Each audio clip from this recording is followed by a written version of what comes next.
नमस्कार, आप देख रहे हैं 24 का चक्रवर्ती, साथ में आपके शिखा ठाकुर। आप सभी को महिला दिवस की ढेर सारी शुभकामनाएं। मशहूर फ्रेंच थिंकर विक्टर ह्यूगो ने आज से तकरीबन 200 साल पहले कहा था कि पृथ्वी पर कोई शक्ति उस विचार को नहीं रोक सकती जिसका वक्त आ गया हो। अब आप सोच रहे होंगे कि आज वुमेन्स डे के दिन विक्टर ह्यूगो की बात आखिर हम क्यों कर रहे हैं। 24 के चक्रवर्ती में आज हम देश की अहम सियासी खबरों को डिकोड करेंगे ही, साथ ही विक्टर ह्यूगो के इस विचार और वुमेन्स डे को हिंदुस्तानी कनेक्शन भी उनका क्या था ये आपको समझाएंगे। लेकिन सबसे पहले बात प्रधानमंत्री मोदी की महिलाओं के लिए दी गई बड़ी सौगात की। महिला दिवस के दिन प्रधानमंत्री मोदी ने घरेलू रसोई गैस के सिलेंडर के दाम 100 रुपए कम करने का ऐलान कर दिया।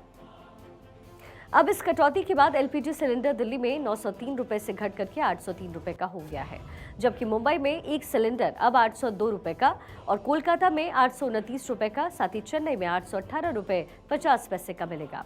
और ये एक बड़ी राहत है जो कि महिलाओं के लिए है।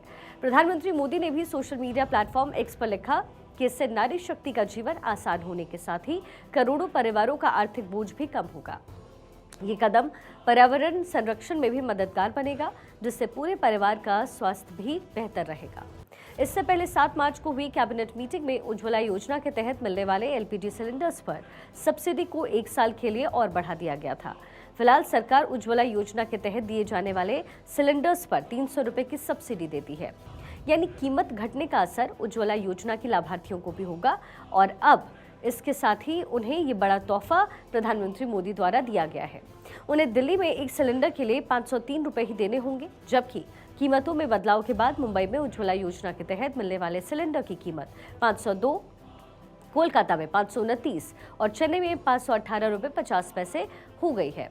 उज्ज्वला योजना के तहत देश भर में 10 करोड़ से ज्यादा घरेलू एलपीजी कनेक्शंस दिए जा चुके हैं और कीमतों में हुई इस कटौती के साथ उन्हें सब्सिडी का भी सीधा फायदा मिलेगा। और इसलिए जरूरी है कि जिन फैसलों पर महिलाओं को भी सुना जाए, तो चलिए सुनते हैं कि इस राहत को लेकर के महिलाओं का क्या कहना है। अंतर्राष्ट्रीय महिला दिवस पे उन्होंने हम महिलाओं और बहनों को तोहफा दिया है, 100 रुपये कम किया है। अच्छा लग रहा है, सुन के बहुत ही अच्छा लग रहा है। ये तो मैंने आज के डेट में जो महिला को मैंने वो सम्मान दिया है, इसीलिए तो अच्छा लग रहा है बहुत ही। हम लोगों का आर्थिक पक्ष मजबूत होगा, इसमें बहुत सहायता होगी, कुछ तो बजट हम लोग का कम होगा इससे। अच्छा लग रहा है कि मोदी जी ने महिलाओं के लिए आर्थिक रूप से इसके बारे में सोचा है, तो ये काफ़ी अच्छा डिसीजन है। सिर्फ यही नहीं, प्रधानमंत्री मोदी ने लखपति दीदी और स्वनिधि योजना का भी जिक्र किया और कहा कि केंद्र की इन योजनाओं से करोड़ों महिलाओं को फायदा हुआ है। अब सवाल ये है कि क्या मकसद सिर्फ महिलाओं का फायदा है या इसमें सियासत अपना फायदा भी ढूंढ रही है? तो जवाब है हाँ। दरअसल महिलाएं सिर्फ मजबूत भर नहीं हुई हैं, वो अपने विचारों और अपने अधिकारों को लेकर के मुखर भी हुई हैं और जागरूक भी। और ये जागरूकता उनके वोटिंग पैटर्न में भी नजर आ रही है। आज वो घर से बाहर सिर्फ नौकरी, करियर या फ्यूचर के लिए नहीं निकल रही, वो वोट डालने के लिए भी उसी शिद्दत से बाहर इस वक्त निकल रही हैं। कम से कम आंकड़े तो यही कहते हैं। चुनाव आयोग के मुताबिक 1971 के बाद से महिला वोटर्स की संख्या में तकरीबन 236% की ग्रोथ हुई, यानी 50 सालों में तकरीबन 2.5 गुना। और इसी तरह 2024 के लोकसभा चुनाव के लिए कुल 96 करोड़ 88 लाख वोटर्स का रजिस्ट्रेशन हुआ है और इसमें महिला मतदाताओं की संख्या है 47 करोड़। जबकि 2019 की अगर बात करें तो देश में कुल 43 करोड़ महिला वोटर्स थी, यानी 5 साल में 4 करोड़ महिलाओं का नाम बतौर मतदाता चुनाव आयोग की डायरी में दर्ज हुआ। और दिलचस्प बात यहाँ ये है कि इलेक्टोरल रोल में रजिस्ट्रेशन कराने के मामले में महिलाओं ने पुरुष को भी पीछे छोड़ दिया है, क्योंकि इस बार यानी 2024 के चुनाव के लिए तकरीबन 2 करोड़ 63 लाख नए मतदाता जोड़े गए हैं, जिसमें 1 करोड़ 41 लाख महिलाएं हैं, जबकि नए पुरुष मतदाताओं की संख्या है 1 करोड़ 22 लाख। यानी पुरुषों की तुलना में महिलाओं के एनरोलमेंट का जो आंकड़ा है वो तकरीबन 15% से भी ज़्यादा रहा।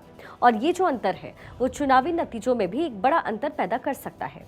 और सियासी दल इन बदलते और बढ़ते नंबर्स को बखूबी समझ रहे हैं। और ऐसा भी नहीं है कि महिला मतदाताओं की सिर्फ संख्या बढ़ रही है, उनका वोटिंग प्रतिशत भी तेजी से बढ़ रहा है।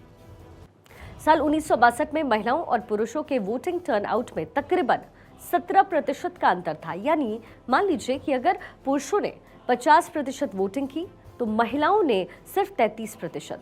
लेकिन 2019 आते आते तस्वीरें भी बदल गई और आंकड़े भी बदल गए और अब ये आंकड़े महिलाओं के पक्ष में खड़े नजर आते हैं।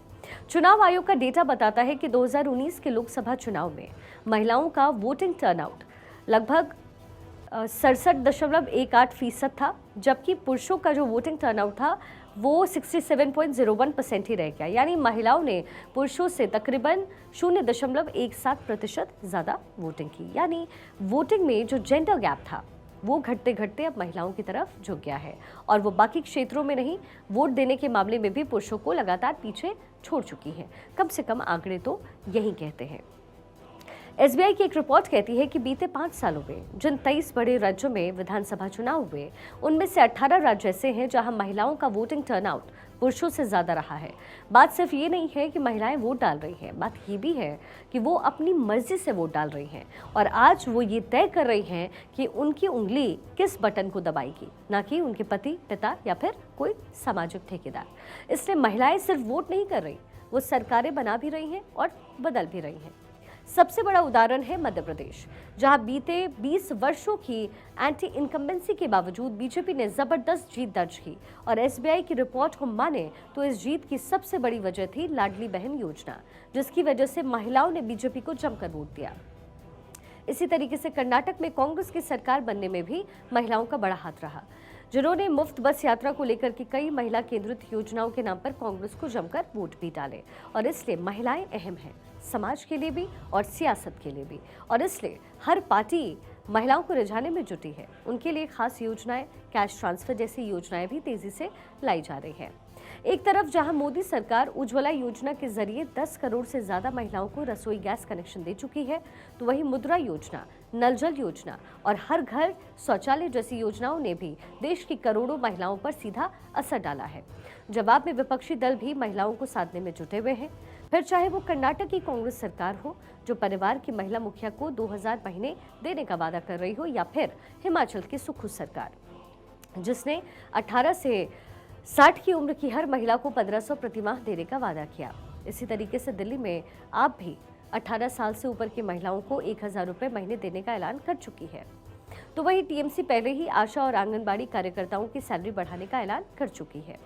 और महिलाओं के प्रति इस मेहरबानी की सबसे बड़ी वजह जानते हैं आप क्या है? वजह सिर्फ आंकड़े नहीं है, वजह है महिलाओं की खुद मुख्तार सोच, उनकी महत्वाकांक्षाएं और अपना हक हासिल करने की जिद।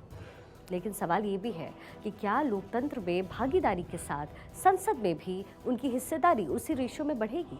क्योंकि पुरुषों से ज्यादा मतदान करने के बाद भी 17वीं लोकसभा में महज 78 महिलाएं चुनकर के संसद पहुंची थी, यानी 14% से थोड़ा सा ही ज्यादा। हालांकि अब जब नारी शक्ति वंदन अधिनियम पास हो चुका है तो उम्मीद है कि आंकड़ा भी सुधरेगा और महिलाओं की तकदीर भी बदलेगी।